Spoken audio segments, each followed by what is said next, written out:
Isa po sa mga mura at masarap na gulay ang kangkong. Pero ang pagkuha niyan hindi po biro Ang ilang residente nga sa Laguna de Bay, literal na nasa kangkungan.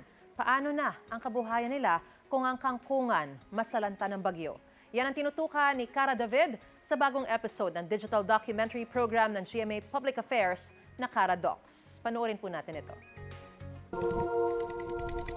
Sa lawang ito sa Angono, Rizal, madalas makita ang mga bangkang ito.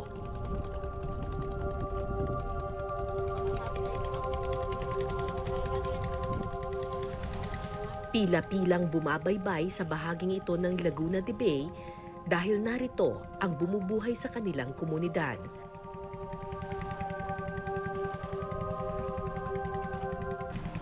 Sila ang mga taong umaasa sa biyaya ng maaaning kangkong, umulan man o umaraw.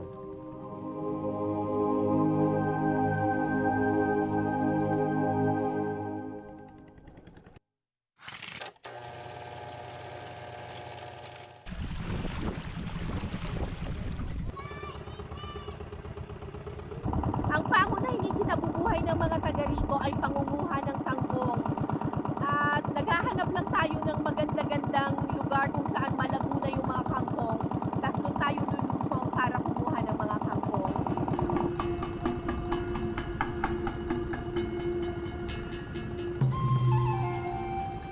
Pagdating sa mababaw na bahagi ng lawa, isa-isa na silang bumaba para manguha ng kangkong. Dito ko nakilala si Ate Lori Jean, mahigit isang dekada nang nagkakangkong. So, ang kota namin ngayon ay kailangan makagawa kami ng tig sa 10 tali. Kasi yung isang tali ng kangkong ay nagkakahalaga ng 3 piso. So, kung makasampu ako, 30 pesos yun.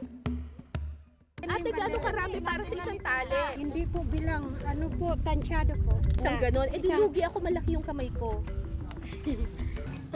Ako po, galing pa akong, Katarman Northern Samar. Tapos po, namasukan po ako ng Katulong.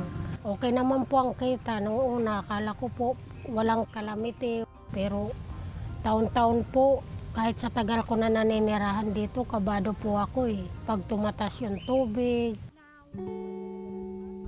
Maliit man ang kanilang kinikita, sa kangkong pa rin daw nakaangkla ang kanilang mga pangarap para sa kanyang 8 anak.